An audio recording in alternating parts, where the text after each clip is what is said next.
ตรงผมนะแบบนี้เขากล้องมาเด้อจ้าทุกคนจ้ามื้อนี้รับบทเป็นสั่งตัดผมให้เอื้อยเพิ่นเด้อทุกคน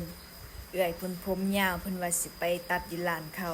ข่อยว่ามาเขาสิตัดให้มันจังบ่เสียเงินเสียคำนั่นนะข่อยก็เลยสิตัดให้เพิ่นก็บ่อยากให้ตัดดอกทุกคนเอ้ยเพิ่นบ่เชื่อฝีมือข่อยนั่นนะครั้งแรกหัวแรกนี่ที่ตัดให้เพิ่นนะ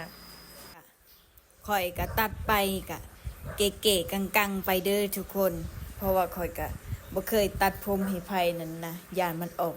มาทดทีบทดแดนย่านมันเป็นอีเกิดหลายกว่านั่นนะข่อยก็ตัดไปตามสไตล์ข่อยนั่นแหละบ่มีประสบการณ์อีหยังดอกตัดไปตัดมาเบิ่งไปเบิ่งมาคือหัวกระเปาะอีกระเปาะนี่เด้อทุกคนหัวกะลามะพร้าวบาดนี้เป็นตาหัวขนาดตัดแล้วเลยเด้อเป็นทรงแล้วเด้อทุกคนจ้า นี่คือ เบิ่ง การ เอา การ คือเด็กหน่อยเกิดใหม่นี่เบิ่งหัวเพิ่น